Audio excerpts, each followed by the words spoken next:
All right. I am at the VFW Solana Beach right now. This is where we are doing our storytelling today, but I want to welcome everyone to the Power of Our Story. We are a community of where veterans, first responders, and all protectors can come, can connect, share their experiences, and heal together. My name is Sarah Carell, and I will be hosting today's talk. And I have to say that I'm so excited about our storyteller today. Diego Ugalde is going to be doing a talk on remembering with the unbroken self, transforming life's toughest battles into meaningful growth. And he is a self-proclaimed Crusty California Monk. I thought that was hilarious. That's not self. Okay. I stand corrected. Somebody else called him that. But what he is, so this I'll get back to the truth here. He is a retired Navy SEAL. He is a keynote speaker. He's a storyteller and author. He's a pathfinder for executives and veterans searching for meaning, purpose, and self. He is the founder of the Trident Approach and Warriorside. He has coached over 600 veterans, executives, and mental health clinicians. So he's very seasoned, and also his own life experience brings so much to that. And I do want to say too, I did go to one of his Warriorside storytelling events, and it was just so powerful, so powerful. So I just want to put another plug in for that. So I want to now introduce Diego Ugalde. And let me put this, I'm going to turn this around and you can see the people in our in-person room. So Diego, welcome. Thank you for having me. And Guy, I know you're not here, but just in case you listen to this later on, thank you so much for allowing us to use this amazing space in the VFW. Thank you. Thank you. Appreciate it. So I have my story is about 35 minutes long. Robert's heard it before, but as we all know, learning and growing and awareness is always a developing, moving landscape. And so what you may find is some differences compared to the stories that you heard before, because I have learned and grown and expanded since the last time I told this story. And I think it's relevant for this whole process. As Sarah mentioned, I have coached over 600 people through this process, to include mental health clinicians. And the reason why I mention that is because there's two very common things that I hear from every mental health clinician that I've coached. The first one is they say, I had to admit that I wasn't actually helping anyone. I was just putting Band-Aids and things over them, whether it was through psychotropic drugs or just talk therapy, that kind of thing. That just knew that they weren't making any progress.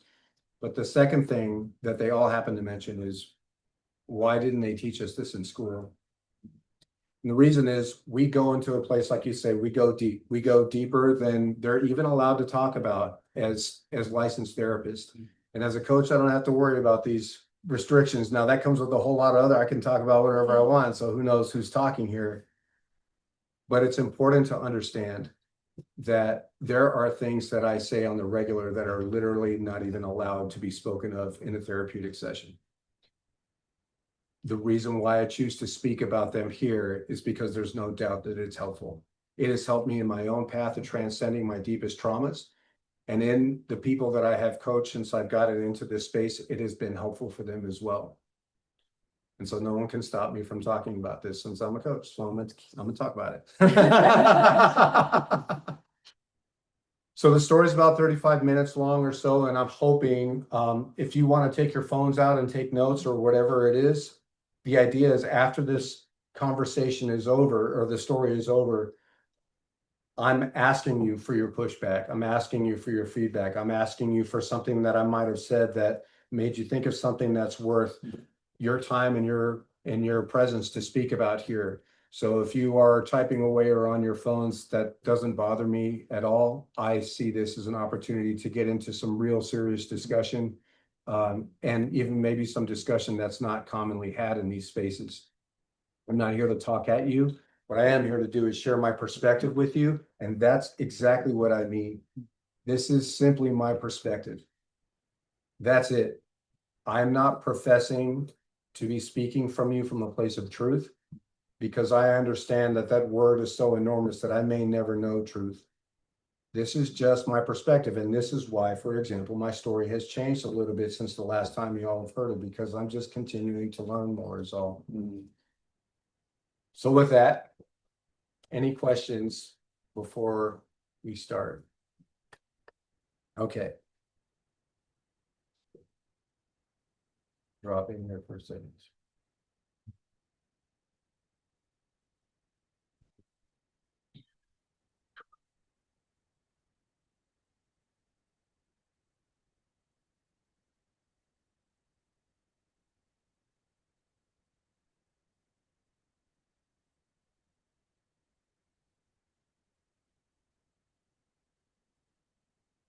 I'm in free fall, 12,000 feet above the ground, plummeting at over 120 miles an hour over the countryside of Germany. It's 176 feet per second. And my altimeter trips. And I pull my ripcord. What's supposed to happen is my parachute is supposed to flutter out of my pack, and then I'm supposed to feel a jolt of the opening of my canopy.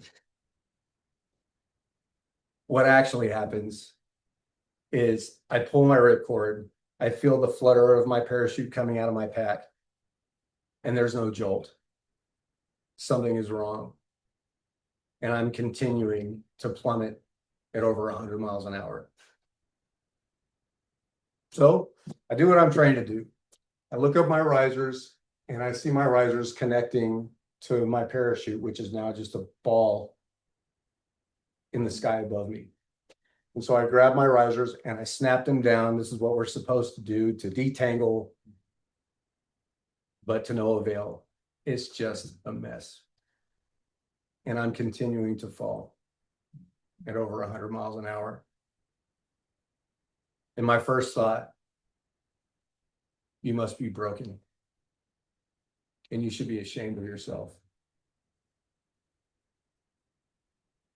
Flashback, I'm 4 years old. I'm standing in my bedroom amongst the dirty and clean clothes and all the toys on the floor. And my mom and dad are standing in front of me, and they're struggling a lot in life. They're struggling with the life and the relationship that they have created with themselves and for themselves. And they're struggling with a lot of things. And one of the things that they're struggling with is simply trying to get their 4-year-old son to clean his room. And as my dad's standing over me, he says, Diego, I've told you 100 times to clean your room. You haven't done it. Going downstairs, I'm going to turn on the kitchen timer. When that timer goes off, if your room is not clear and clean, I'm coming up here, I'm taking off my belt, and you're going to get a spanking. I know what that belt feels like. And somehow even worse, I know what the clanging, screeching of steel of my dad's screaming voice is even worse than that belt can ever be. And as he's walking out of the room, I'm running in circles around my bedroom with my arms flailing around, freaking out. And finally come, dude, start cleaning, start doing something. Time is wasting. Like I was just running in circles, doing nothing. And it's okay. So I start picking up, but it was like a bad dream, you know? It's like no matter how much I picked up, the room didn't seem to be getting any cleaner. And then I heard a click. And the buzzer went off. And my room wasn't clean. And almost immediately, I heard the stomping footsteps of my mother coming up the stairs to inspect the room. I wasn't ready. So in a moment of panic, I snowplow all my clothes and my toys together, and I open the closet door and I shove it in the door, and I look, and my mom is standing right there, and she saw what I did. And she lost her shit. And she didn't just leave the room. And she didn't just leave the house. She left the family. And the thought came, you must be broken. And you should be ashamed of yourself. A couple of years later, I was sitting in my classroom, and this is the 80s, you know, and divorce was becoming more and more prevalent, and so much so that they had a counselor come into the classroom and just talk to all those kids. And in the talk, he said these words I'll never forget. You know, he said, you know, there's a lot of children who believe that it's their fault that their parents get divorced, but that's not true.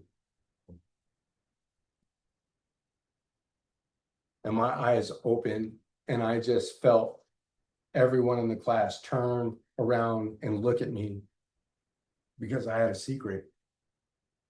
And my secret was, but it is my fault that my parents got divorced.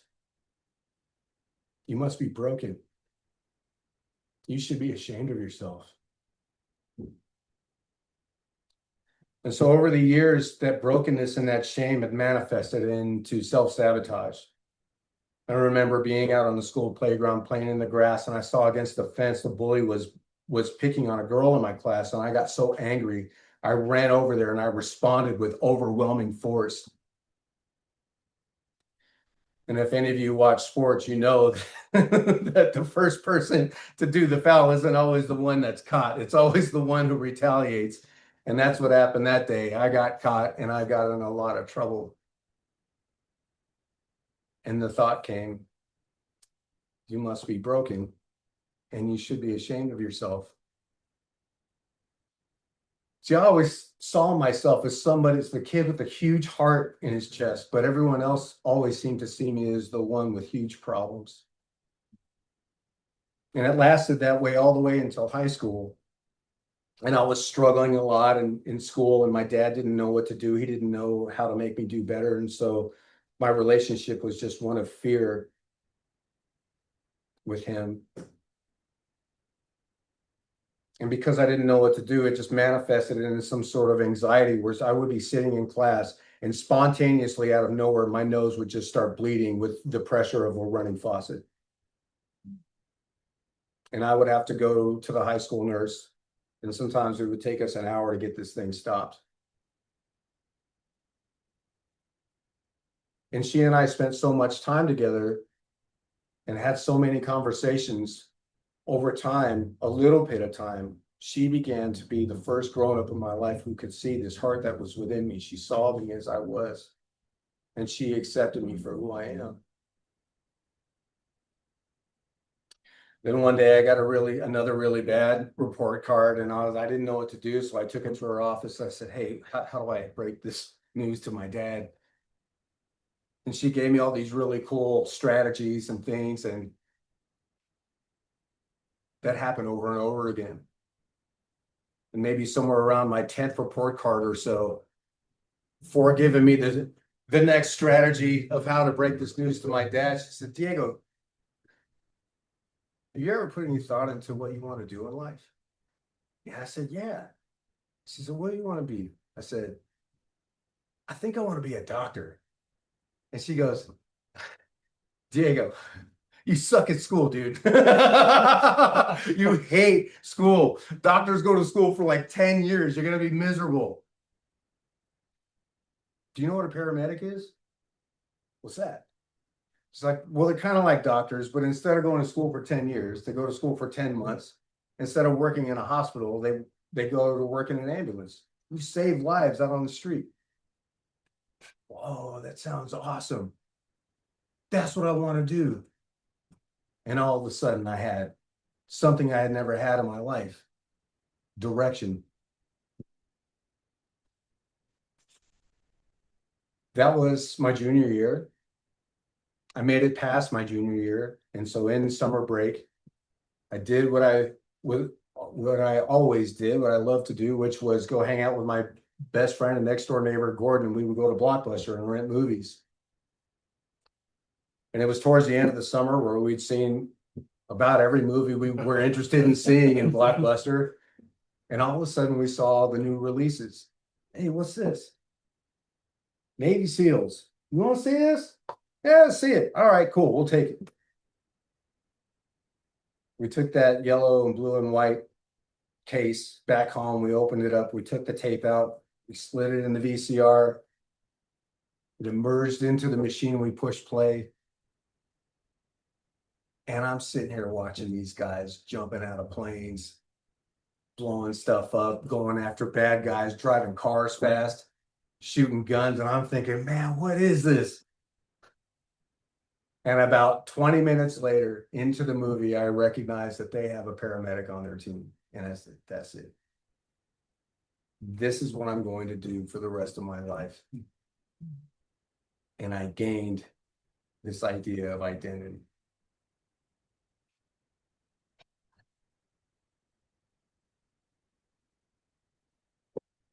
And my high school nurse was correct.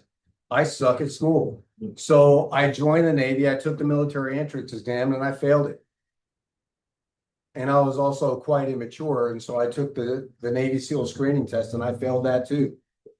And I failed something else there. And so instead of me going to boot camp and then to my medic school and then to SEAL training, I went to boot camp, then to my medic school, and then I had to go work in a hospital for 2 years before I reapplied if I even was interested. And so that's what I did. I went to the hospital and I started to take classes and I started to increase my chance of maybe potentially passing this military entrance exam, of which I was already in the military, so I had to retake it. And I started to train, get myself in the physical condition that is required to make it through America's hardest military training program. And after 2 years, I retook all those tests and I passed them and I finally made it to SEAL training. Now I trained, but I didn't train hard enough to prepare for the country's most difficult physical training program. My mind was ready, but my body was not. And slowly my legs began to break under the pressure of running all those miles in the soft sand in boots. It was painful, but I could do it. I just wasn't running fast, and I ended up failing every single time run that we had over the course of 4 months while I was there. And one day I get a tap on the shoulder from one of the SEAL instructors that said, "You don't belong in my fraternity. You got to leave." And my thought was, you must be broken. You should be ashamed of yourself. So I was in the military. I had a contract, so I didn't leave the Navy. I actually went on to be a medic with the Marines. But when my contract did expire and I could choose to get out or stay in, I joined the military to be a SEAL. I'm not a SEAL, I'm getting out. And so then I actually became a civilian paramedic. From that moment all the way back to when I was dropped from training, 8 years have passed, with a minimum of 3 really crappy dreams a month about not making it through training. 8 years of that. And one day, after having another dream about not making it through training, I said, man, the only way these dreams are going to go away is if I go back. So I lost 70 pounds. And this time I got myself into the kind of shape that one needs to be in to be lucky enough to make it through SEAL training. And at the age of 29, I returned. And even though I separated my shoulder and I partially separated my neck, I made it through to graduation. And on the morning of graduation, I sat there thinking, this 10 years odyssey of going through what I've been through, today's going to be a special day. Today, there are going to be fireworks and confetti coming at me from all over of this celebration of what it is to persevere and finally make it. And so I put on my dress uniform. I go to the SEAL compound, and the entire compound is lined with all the colors of all the 50 states of our nation. A Navy band was playing. And amongst all this pomp and circumstance, as I was sitting in my chair, just taking it all in, a very horrible thought entered my mind. I don't think any fireworks are coming. It doesn't feel like confetti is waiting for me or just around the corner. I said, well, you separated your shoulder. You almost separated your neck. And these injuries had an impact on your physical performance and your mindset. You're graduating, but just barely. You must be broken. And you should be ashamed of yourself. So I didn't know what to do. I suppose there was nothing to do. So turns out second place is actually showing up to a SEAL team. So not too bad. So I was happy about that. I get to the SEAL teams. And I actually deployed to Iraq a bunch of times. I saved lives. I never had to take any. I was led by and eventually went on to lead some of the most amazing men and women I had ever met in the world. I performed honorably and with valor in combat. How do you know how you're going to respond in a situation like I didn't know it, but when it happened and I got to see how I showed up, I was like, okay, I'm proud of myself. And my career went on until one day in 2014, I found myself on an airfield in Germany getting ready for a day of skydiving training. So how it works is you pack your parachute, you throw your pack on, you get in the plane, you go up to altitude, you jump out, you land, and you do it all over again, over and over again until the sun goes down. And my first jump that day actually went really well. Put on my pack, got in the plane, went up to altitude, jumped out, altimeter hit, felt the jolt, and I landed.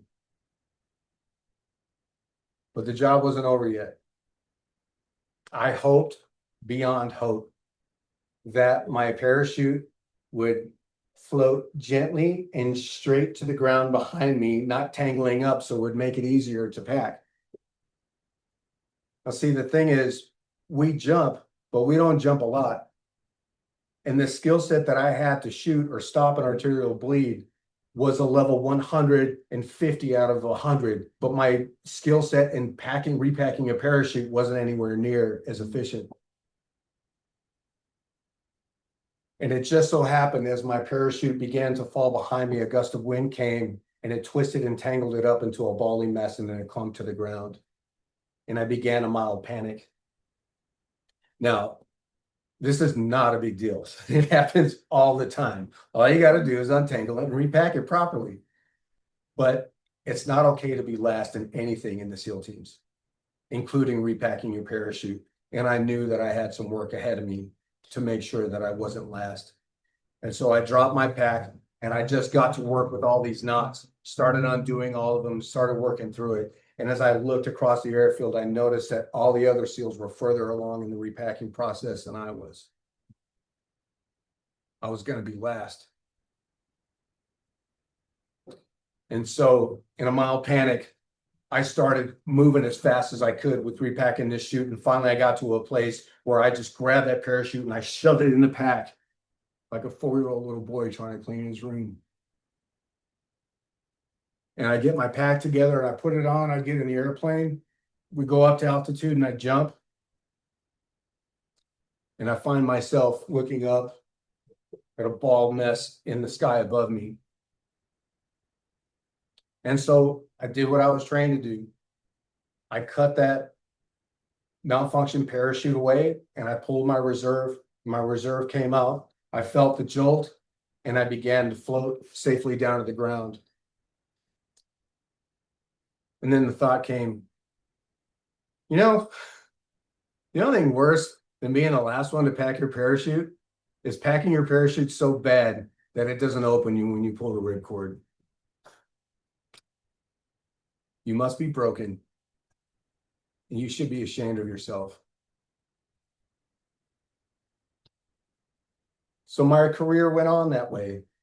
Moments of heroism and valor of a Navy SEAL combined with moments of panic and fear from a 4-year-old scared little boy.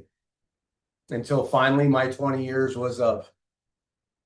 And I was standing at the mountaintop of this 25-year saga of all the broken bones and all the failures and all the heroism and all the things. And I'm like, okay, here it comes. You may now unleash the fireworks and all the confetti.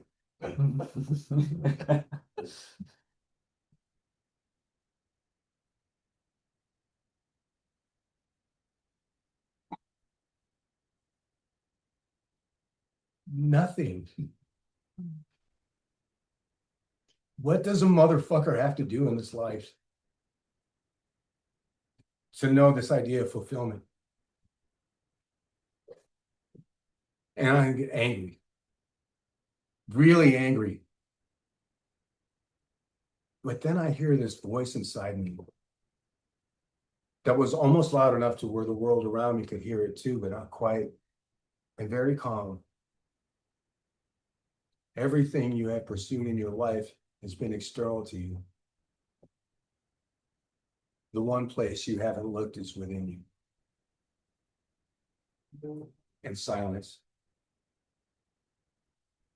The fuck does that mean? What do you mean?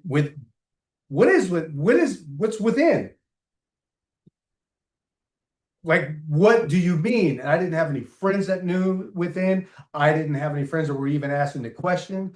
I'm sure there were people out in the world who understood what this within was, but I didn't know.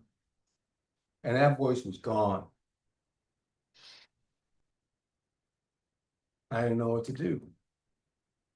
There was nothing to do, I suppose. So I retired and we ended up starting the Trident Approach. And because of my life's path, certain people had sought out my stories and my guidance on the life that I live, and maybe it could be helpful for them. And then about a year later, I find myself in Mexico with a handful of my SEAL brothers getting ready to sit through plant medicine. All of us going through what they call post-traumatic stress disorder or depression or addiction or even suicidal ideation or some mixture of all of those things. We were all working through all those things. I took the medicine. And not long after I submerged into the medicine, I recognized that the medicine was working. And the way that I knew that the medicine was working was for the first time in my life, I had experienced these words in 5D. And by 5D, I mean, if you've ever had a dream where maybe you were running and you fell and you scraped your knee, and somehow that was like the worst thing you could have ever experienced in your whole life, and with that kind of like deep level of, and the words were, you must be broken and you should be ashamed of yourself. And feeling those words on that level shook me to the core essence of my soul.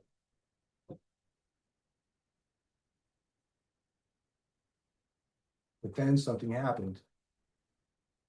Wait a minute. You must be broken.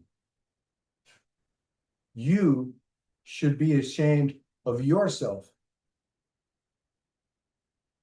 That isn't me. Because if that was me talking to me, the words would be I.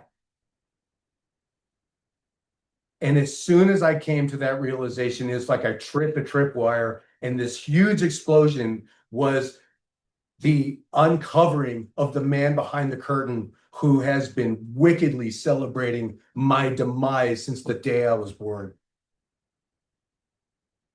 And I knew it was because since the day that I was born, because he was taking notes, and everything that I had ever been ashamed of before in my life, he was there, and he's like, and this is who you are. Everything I should have said, but didn't say, he was there. Everything I did say, but shouldn't say, he was there. Everything I did, but shouldn't have done, he was there. And everything I shouldn't have done, but did, he was there. He even reminded me of the things that I somehow successfully managed to forget over the course of my life. Don't forget, this is who you are. This cosmic demon had no remorse, and it had no boundaries, and it had no limits. It had no conscience. It had no mercy. And you might think that the most afraid I've ever been over the course of my life was falling under that collapsed canopy or being shot at on the streets of Iraq. Child's play compared to being forced to sit there and acknowledge who I am when I'm not trying to show somebody something else that I am, when I'm not hiding behind costume. He had it all, and there was nowhere to run. And in that moment, I realized I have two brothers who have died from drinking. And I used to think that they died from alcohol. But in that moment, I realized that they died from trying to just shut this thing up. And it was relentless. 16 hours of this. But if you've ever done plant medicine, you know there's a sense of timelessness. It wasn't 16 hours, it's 16,000 years of being celestially whipped against the stone of failure and brokenness. And as always, the sun came up and I came out of the medicine. And my integration coach comes to me and she said, how'd it go?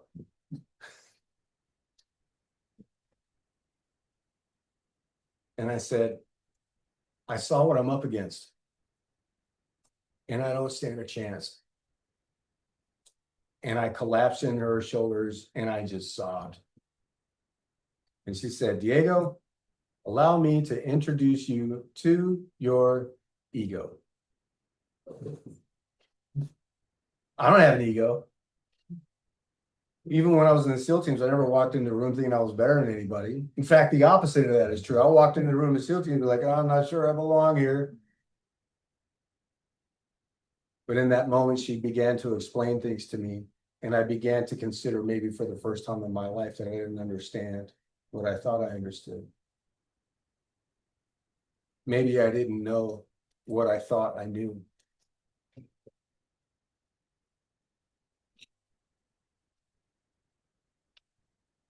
It just didn't make any sense to me that there was something within me that was literally designed to kill me like it killed my brothers.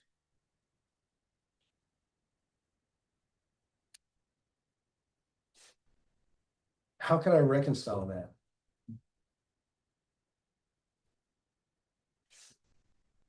So over the next couple of hours, I started to galvanize my strength. I was kind of coming out of the medicine. I was getting stronger. I was like, wait a second. I'm a Navy SEAL. Like, I'm going to kill this thing. That didn't last long. But I'm also in coaching. And I was like, yo, ego. We got to work together, homie, man. Like, I die, you die. Let's do this thing. It's like, but that didn't work. So I didn't know what to do. There was nothing to do, I suppose. So I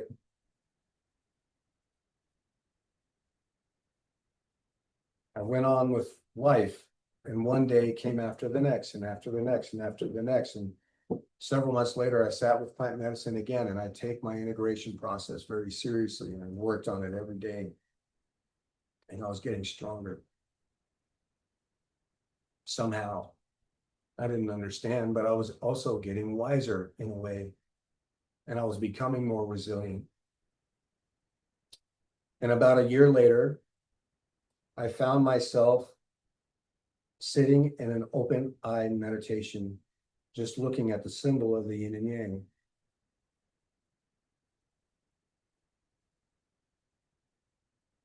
And I just felt love, like a warm blanket coming over me. The lightness and the darkness. The balance that is required in order for the universe to exist at all. If my whole life I only experienced light and no darkness, light itself would be non-experiential to me. It would be this nebulous, transparent nothingness to me.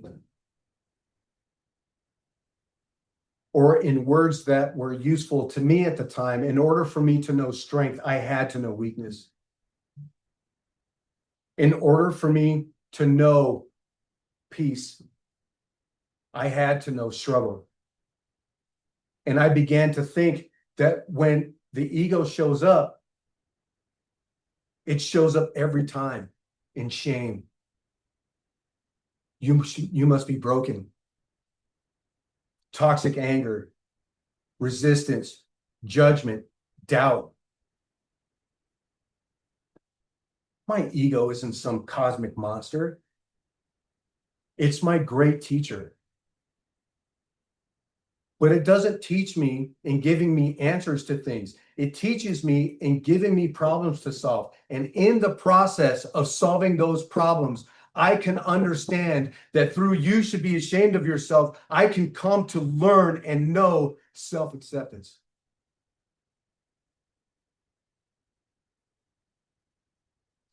I can know that this message of you must be broken means in and of itself that I have never been broken.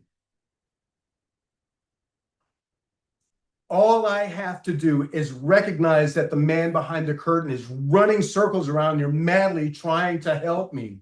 And when he does that, I can bring my awareness to the deep core essence of myself. And it is in that space where fireworks and confetti are fucking happening all the time. I can just bring myself here through remembering with the self that I am. Thank you.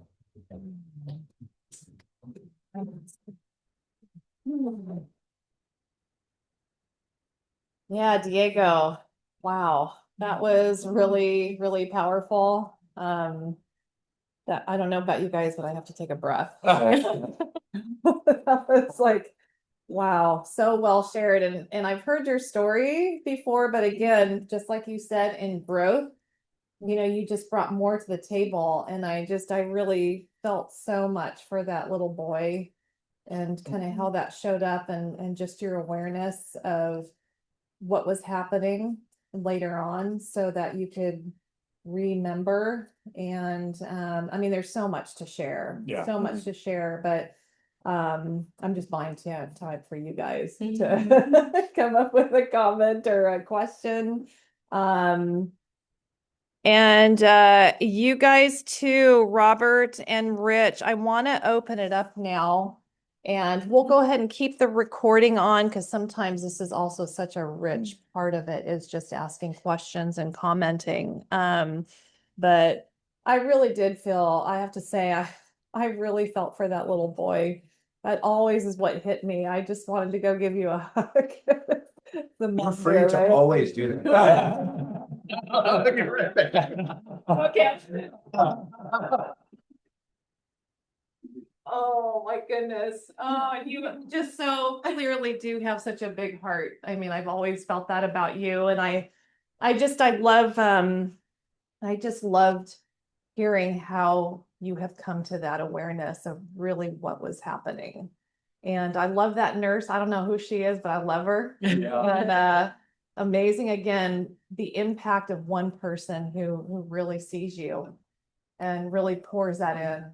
You know, it's a beautiful thing. I've always loved her. Every time I hear about her in your story, I'm like, Yeah. I love that lady. Whoever she So is. I'll show you her picture after this. Okay. Jackie, yeah. Good. I can appreciate her even more. I have a Yeah. face attached to the person, but I just want to thank you so much. You know, it's incredibly generous of you to pour so much into your story, and what a gift it is to help others. I saw a lot of my childhood and things that you shared and connected a few dots. So again, it's always this is what it is about. It's being so generous with a story, and it helps other people heal or connect a few more dots, or, you know, whatever's going to happen in this particular story. So yeah, thanks again.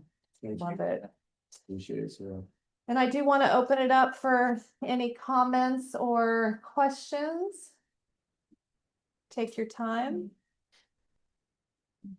From a storytelling, you did an amazing job, just from a technical standpoint. I loved it. And what I loved also about it is that at no point did, like, you had feelings of, you know, that you felt bad for the little boy, but I never felt that you were ever a victim. Mhm. Right. And so the way that you portray your story is of complete, you know, it's from a place to help others, right? Yeah. Right. You did help yourself, but because you're putting yourself in a way that portrays, you know, a way for solution and not victimhood, it's masterful. Yeah. And I'm sure there's years and years of experience that you've, you know, gone through to revise and make that happen. But that's power. That's power right there.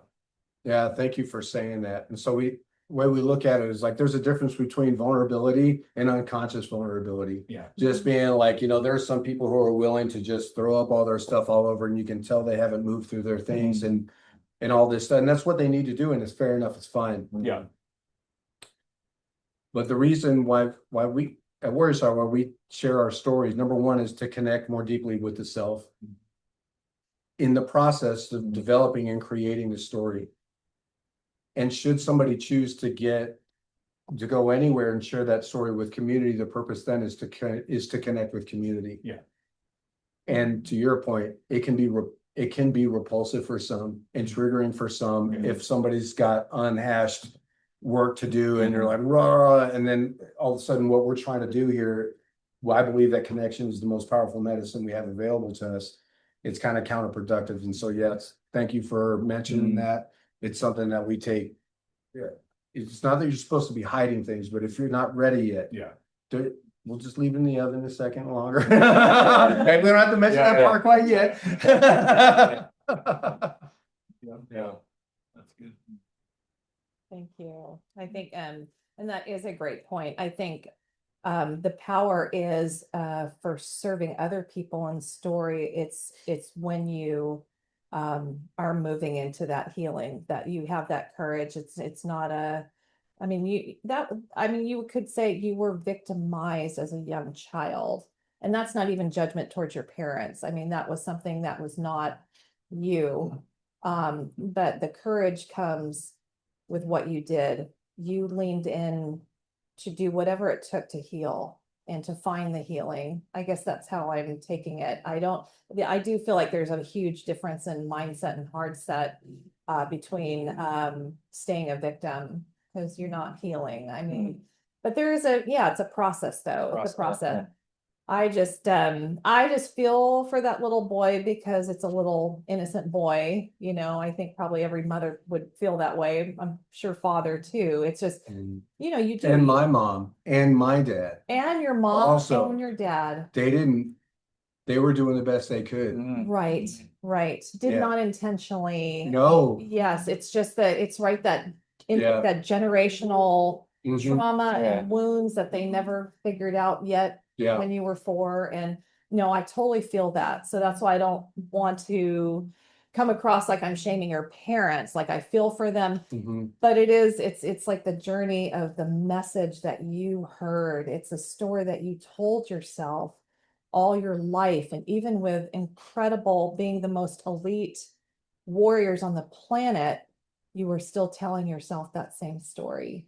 And for you to be able to go through, learning more what that is, it's anyway, it is a gift because it really is somebody else's roadmap. So yeah. And what you Love just that. said about that, it's like you can be at the pinnacle and still and everyone would think you should be over all that stuff by then. Yeah. Like, there's no- You're like, worried there- about that? Right. Yeah. Like, Uh-huh. there's no way most people can sit there and go, you can hold both at the Mhm. same Yeah, time. they both exist But anyway. they're existing at the same Yeah. moment, and so I feel like people understanding that can give themselves grace. Because if a Navy SEAL can have this and that at the same time, like I should be able to have these issues as well. My mind isn't as strong as yours per se, Yeah. right? So Yeah. it's very, very interesting to look at that portion of it as well. That is the gift. It's an invitation. Somebody, a Navy SEAL, you sharing your story so deeply truly is an invitation to any of us and all of us. Mhm. Yeah. So yeah, You, point. you know, Sarah, actually on that, um, that's a great segue. And that's a reminder of the power of our story, Mhm. the power of storytelling, what Diego has initiated with Warriorside, what you have initiated with the power of our story, what the VFW at Solana Beach has initiated with Operation Restore Hope, it replacing worn out identities and suggesting the protector identity. Opportunities are being offered. And what I heard in Diego's courageous honor, brave willingness to address the two sides, the duality of his personality, the true self overcoming the ego. What I heard was repairing inner child work and trauma informed deep spiritual healing. Um, Tremendous. So, connection, community, it compels action beyond inspiration. So,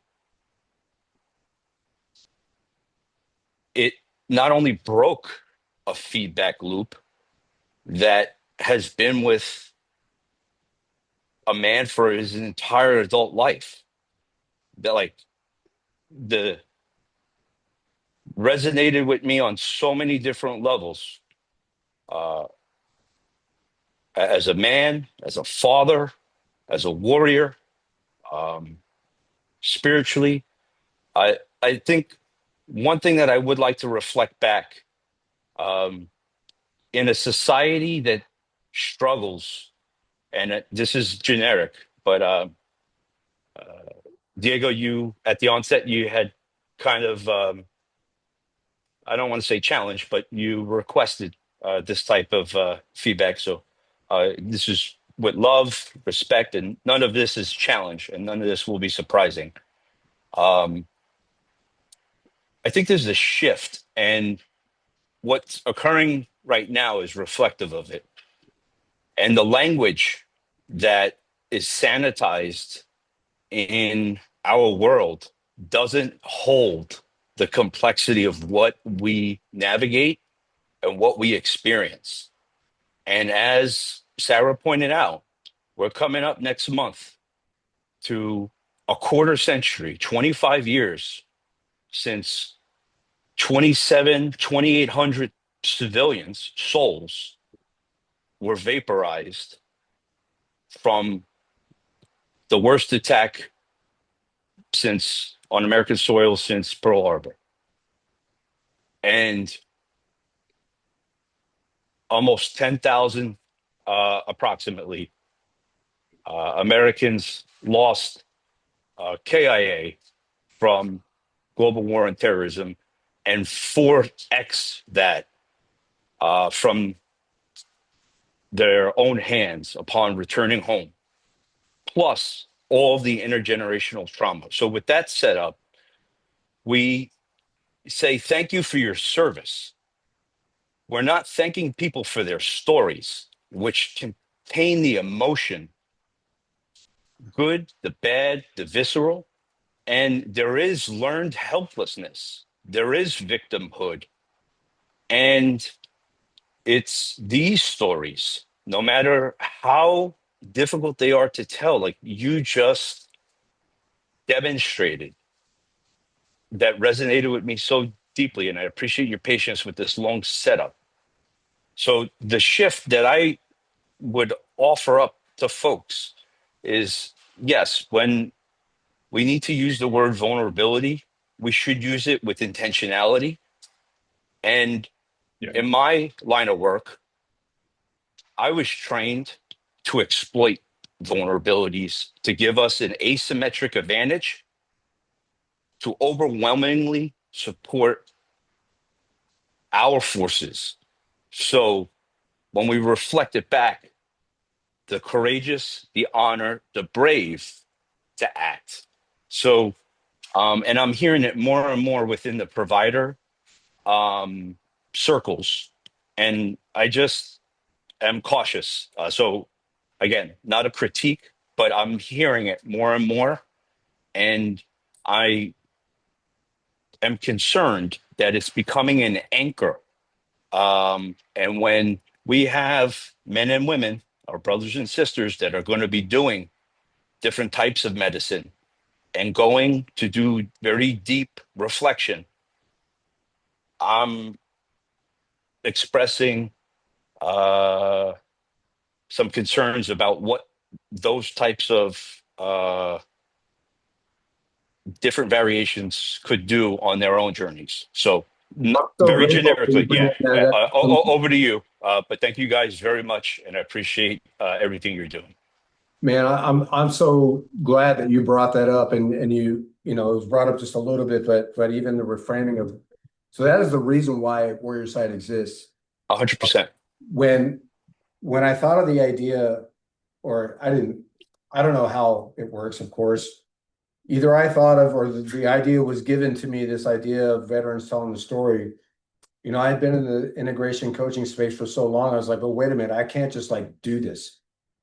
Because how many veterans and first responders have stories, and they'll go up on stage and they'll tell them, they'll get standing ovations, they'll get all these accolades, they'll get all these attention, they'll get like these rewards, you know, all of this stuff. And every time they're telling that story, it's like drinking a shot of poison. It's unhealthy for them. And because they don't understand a lot of these processes, and also they don't understand that everything is energy, including words. And so if I'm using words that are toxic to myself and I'm completely unaware of it, the universe doesn't care. I'm still jamming myself full of poison. And so the first part of Warriorside has nothing to do with storytelling. It is all about this idea of conscious awareness. It is this idea of being aware of what kind of vulnerability are you showing up with? Do you even know what authenticity is? Like all of these things. And so the whole first part of it is conscious awareness coaching. And then we get into, here's a cool way to develop a story arc and structure and all the cool ingredients and everything. And then we get into stage presence and hand movements and gestures and anchoring and all this stuff. And then when they're done and they create their stories, when I'm listening to their stories, I'm listening to, you might notice when I said, wait a minute, that isn't me, it's I. I didn't complete those sentences where I should be XX. Because even that, my brain doesn't understand jokes. It doesn't understand negatives.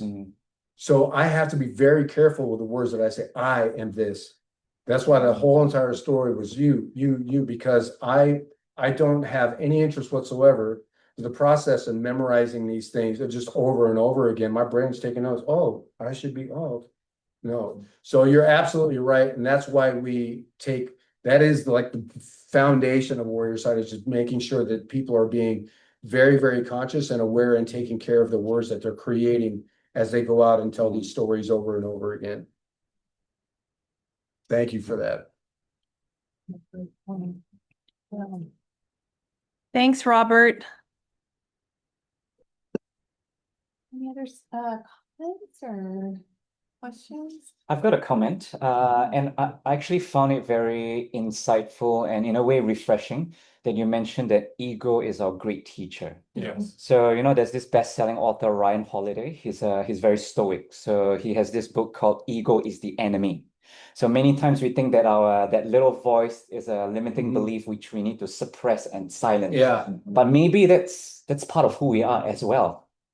Maybe it's someone who is teaching us. Maybe it makes sense on hindsight. But Yes. at that point in time, it's like, what the hell are you telling me? It's not comfortable. It Yeah. doesn't feel good. Yeah. You can imagine if you went to medical school Yeah. and it's Monday and the doctors show up and like, hey, you guys, on Friday, this is all the stuff we're going to get tested on. All right. So here's all the answers. And I'll see you guys on Friday. And you come back and you imagine what kind of doctors you're going to get. They're not going to be very good. Yeah. Mhm. We learn through the discovery of our own process what actually is, or what, if I was told my whole life, hey, it's your great teacher, I'd have been like, okay. Mm. Yeah. But when I went through like the scraped knees and the bloody hands and all this stuff of coming to understand, what's up, brother? Sorry to interrupt. That's when, in fact, Sarah was talking about this earlier on too.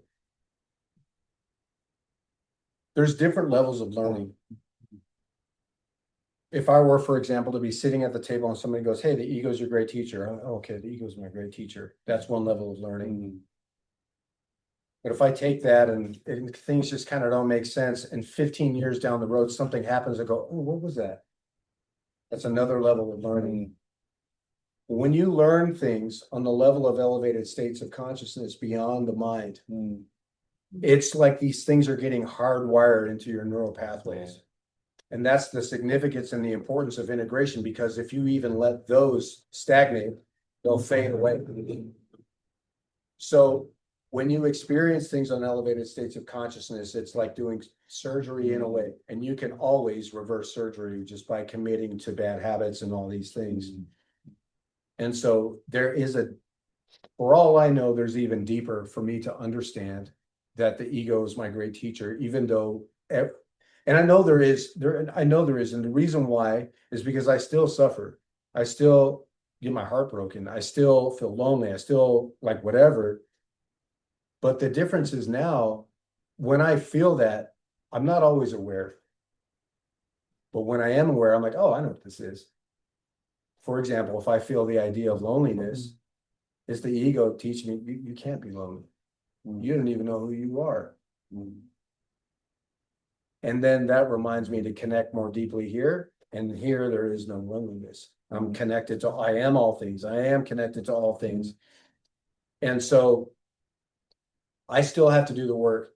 There are some people who I may consider to be enlightened where they don't have to take that step. They are just perpetually in a state of awareness of they are all that is. Fair enough. Good for them. Like maybe in this lifetime, maybe not. I don't know. It doesn't matter. But I feel good in the idea that no matter what I experience, anger, jealousy, judgment, doubt, all that. And I'm like, oh, doubt. I know what that is. Tell me more. Tell me more. And that's where I happen to be with it. And there's still more to go. It's a gift.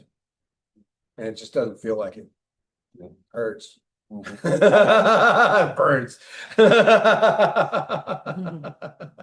How would you define the ego?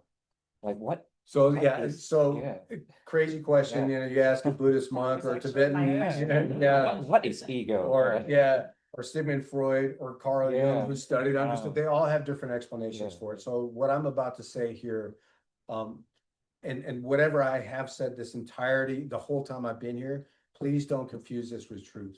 It's just my perspective on things. And what I would say is my ego is my great teacher, and it teaches me by giving me problems to solve.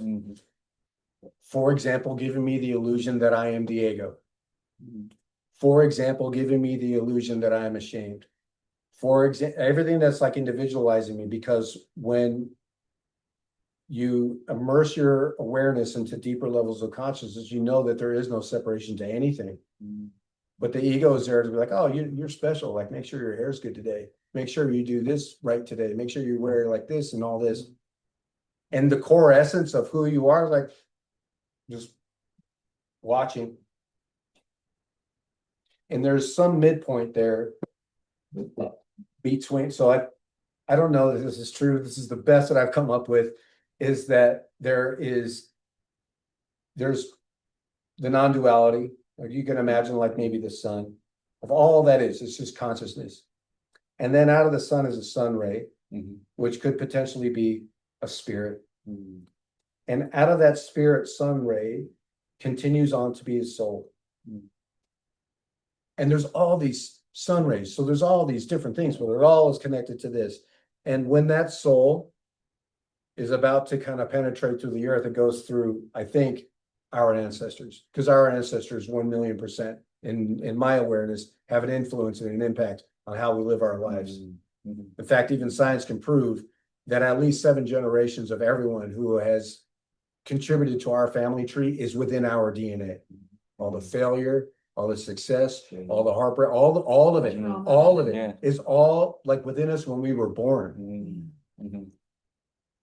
And then there is the mind, and then there is this body, this meat suit, whatever. And so the ego is just there to help me deeply learn that this meat suit is the sun, through giving me the illusion that I am this. And all of a sudden, and why would we do this? In my life experience, I don't really learn things in comfort. I don't make change in comfort. If there's nothing to do, like I'm good, like what? I get all the ice cream I want, get all the burritos I want, like I'm good to go. Like I don't have to change the thing. And it's like, well, okay, here you go. Here's 50 pounds. All right, okay, I got to stop this. I got to do something else.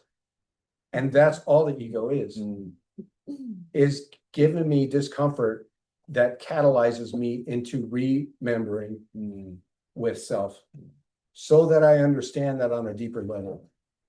Because I think that when we're not existing in this plane, we kind of know this already.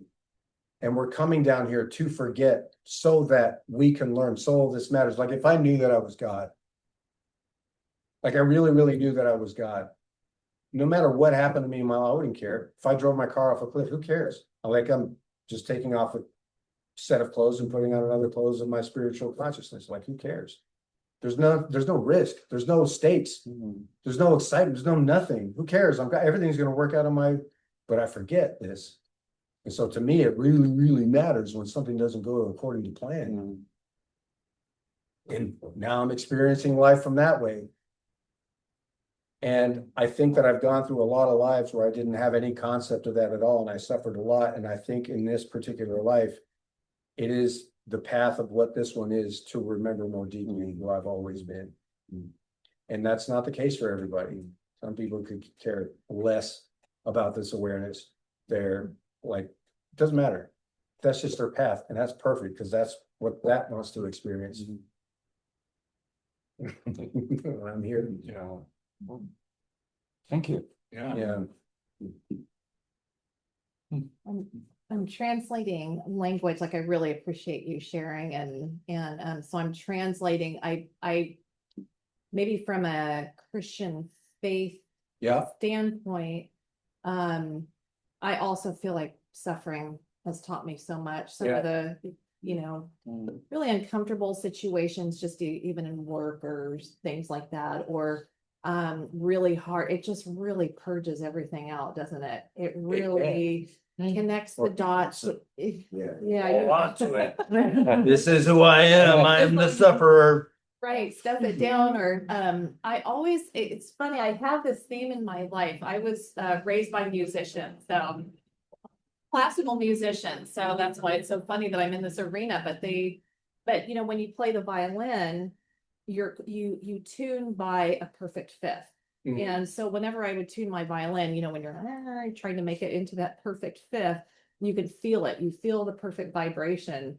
And I always think of when there's some kind of dissonance, and there's something, or something doesn't, and I hope I'm in the ballpark and even responding or talking about this right now, but this is what it was bringing up with me. I almost feel that dissonance, like my violin is not in tune here. Something is going on, either the suffering or even just different energy dealing with somebody. Like, why can our conversations not get this to a perfect fifth where, it's always messy. So it's not about perfection, but it's getting to that where there is I don't know, a connection of awareness or something where it resonates. Yeah, And whether it's to myself yeah, or if it's with in collaboration and so I think a lot of suffering, when suffering happens, maybe that's just kind of human nature of kind of wanting to get that perfect fifth back. And, yeah, does that make sense? yeah. Well, at least it makes sense in my mind what you're saying. Okay. You can tell me if I'm correct or not, but I think that in our culture, we have a disconnected understanding of perfection. Where we think, for example, I look at a flower and every square millimeter on that flower is pristine, healthy, watered, full, colorful. But if we see a blemish on that, we're like, oh, too bad. Too bad it's got that little black mark on the petal right there. It's too bad. I have had it in my experience in elevated states of consciousness, this idea that if everything was perfect like that, literally nothing would be special. It'd be disconnected, wouldn't it? It's just, and then all of a sudden it's like, oh, look at that black spot there. Like no other flower has that. And I look at this dissonant connection between human beings, and I see that as perfection. Because if we all connected, we would be like stormtroopers, like the whole planet would be like, just like left face, and the whole world would turn left face. And like, this is the way to run a culture. Okay, and that's the whole thing. And there's so much dynamic. I mean, even drug dealers and even like people in the Peace Corps, like it's all happening. And none of it's supposed to not be happening. It is all perfect. And it's perfect that we like some things and don't prefer other things. If we liked everything, we would like nothing. It would all just be, oh yeah. What else am I going to do? Of course I'm going to, it doesn't even matter. So I think that if we could begin, in my perspective, if we could begin to see the version of perfection that always is in existence everywhere, even the left and the right, and even the COVID or the not the thing, like all of this is perfect. It's like, wow, you're gonna have to arm wrestle against God. Yeah, the arm wrestle. As if he doesn't know what he's doing. I think I always felt like that dissonance is the teacher for me. Yeah. Like it always just brings up like, okay, what just happened there? And what can I own? I can't control anybody else, but what can I own? What can I learn? And so I that's kind of how I was thinking of that perfect fifth, not perfection, but that perfect teacher. Like, okay, something is really out of tune here. But I might be using a little different language. Maybe I connect that even to the ego, because you can take that out of tune, like really personally, like that is, what have I done? Even the childhood that you brought up too with the divorce, I went through that too, like feeling like, okay. And then kind of the stories and the narratives that you tell, and how does that impact your life now? Where do you see it? Yeah. So I maybe. Well, the thing is looking at it in a lens as if something is wrong. And what if nothing is wrong? So this happens a lot with the life of, say, a kid living in going to Catholic school, and they have everything that you could ever want, right? And they're still not fulfilled. They're still not happy. There's still problems. There's still issues there. And then you see someone in the ghetto, and you're like, wow, they have it rough. But these people have the same amount of dissonance. It's just different dissonance. So who's to say that we're to judge that this dissonance is lesser than this dissonance. And I think that that's Yeah. where so many people go wrong, because these people start to get a crazy, like, I shouldn't even feel this way about myself, but I do. And why do I? Well, it's like, what's going on with your hormones? Like, Yeah, there's all kinds of stuff. all kinds of There's stuff. all Yeah. there's all kinds of stuff. So like, I really appreciate what you're saying of, this idea of, whose problem is worse or different, or, it just just is. depends on, Yeah. on what's going on, Yeah. My daughter was very good at so many sports. She entered into cross country and she struggled. Like, we would go on runs and she'd be crying, and, she's only 12 right now, but she grew so much from cross country than all the other sports combined, because it was actually hard for her. Mhm. She's gifted at basketball, she's gifted at volleyball, and all these things where, she could pick up and kind of just do. Not cross country. I hear that. She would cry and beat herself up, and, she was the youngest one on the team, and, one of her friends had been doing it for a couple of years, so she's like, I just want to do it. After that, it was like a different kid. Like, it was so wild. Brings up, for me, it's like a lot of different parts that kind of ties like my core beliefs. Mhm.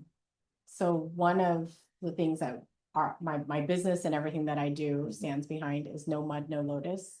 Mhm. So without the mud That's good. and the muck and the suffering, there is no lotus. And Mhm. so when you look at the lotus, it's not just the lotus itself, but it's everything that created that lotus. Mhm.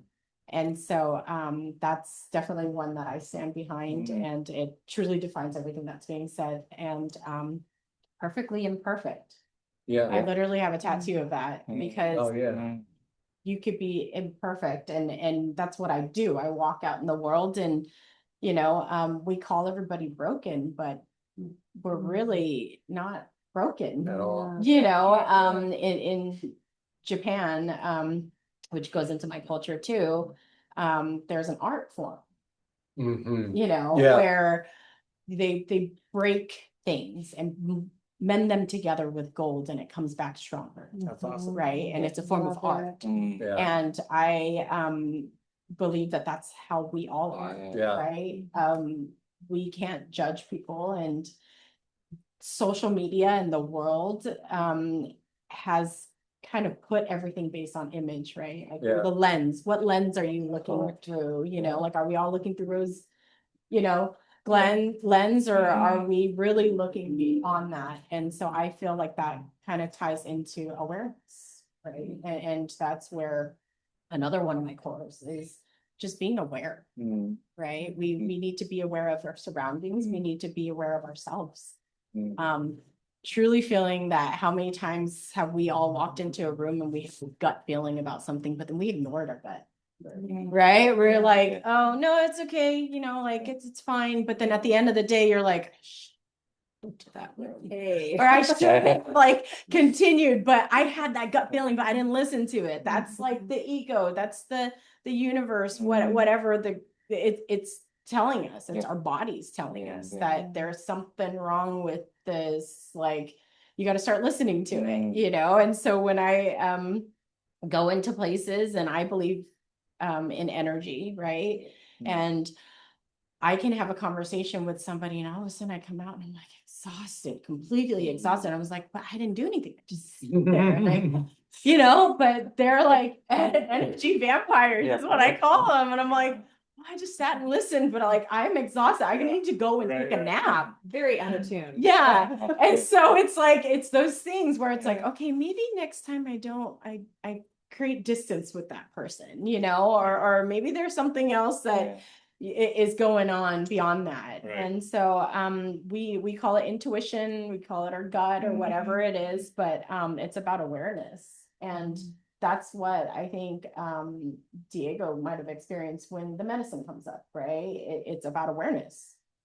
It's all there, and it's whether we learn to suppress it, whether it's our culture that teaches us to suppress it, or our childhood traumas, or what our parents were raised as, and on and on and on backwards, right? We've got generations of trauma is what we call it, but really it's life. No, there's no guidebook to how to live life. Right. Yeah. You know, and we kind of go through that, but being able to be what the new kids call it, woke or aware, you know, is part of it. And I think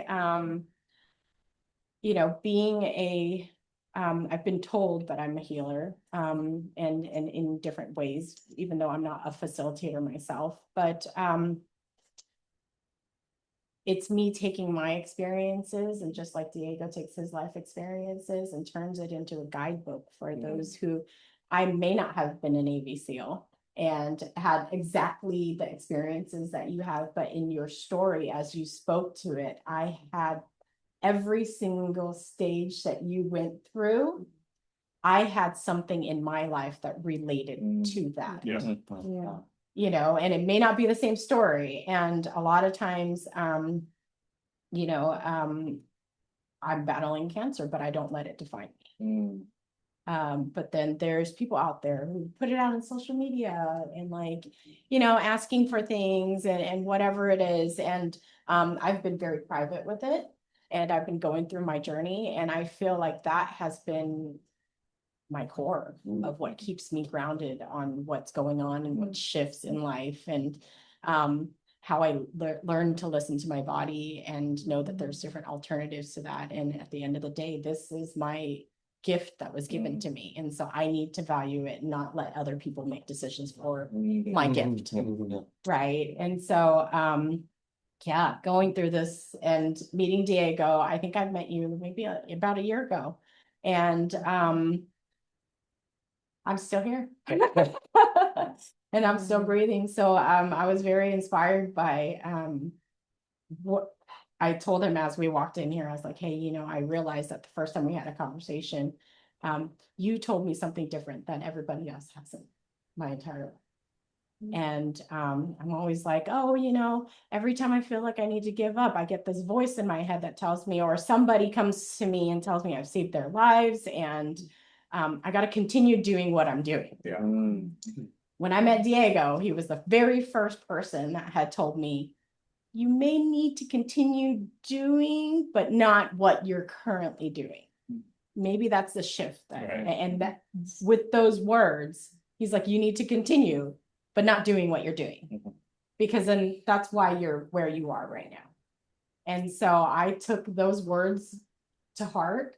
And I was like, oh, it's the first person that ever told me that. Yeah. And that's true. You know, and sometimes we need a little bit of honesty. And I took that and I ran with it, and I've been incorporating that into everything that I do. I'm like, okay, wait, you know, this one feels off. I'm not going to continue this, you know, or I'm back at square one. I'm not going to continue this, what they call insanity, doing the same thing, expecting different results. So yeah, I do thank you, Diego, for your story, and your chapters that inspire everybody. And, you know, like, even a civilian myself have been inspired to work with veterans and help with mental health and continue a different path. But I'm still here. So thank you, Diego.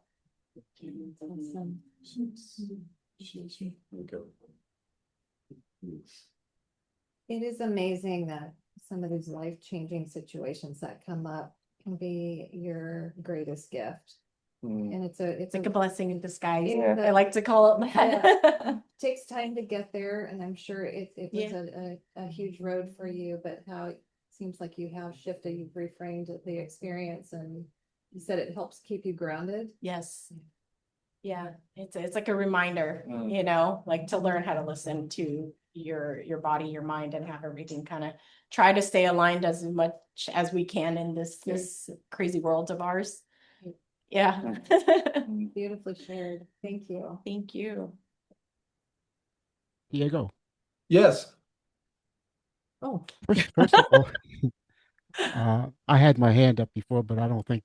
I'm Oh, sorry. no, I didn't see it. I'm sorry. I'm on the sidelines Thank here. you I'm for speaking. sorry. Yeah, I know. That's why I Thank you for I sharing. figured I just better jump in whenever I had an opportunity. But anyway, I'd like to first of all thank you for your service, and also the incredible determination you exhibited to attain your dream. That's incredible. I come from a generation, what your story resonated in many ways with me. I come from a generation where we didn't tell stories because people said, "Oh, they're bragging." And who wants to listen to this crap? And they walk away, right? So when I met Sarah on LinkedIn, and it's got to be providential. That's all I could say about it. And she said, "Why don't you join us on Power of Our Story? You don't have to." She, one of Sarah's favorite sayings is, "No pressure." You know, you could just listen. And see. So finally, one day I said to Sarah, "I'm ready to tell my story." And this story I hadn't told anyone in my entire life. I had I had carried 3 decades of trauma with me. And that night when I told my story, I was able to unload it, and wow, what a relief. And the feedback from people saying, about the authenticity and all this other stuff.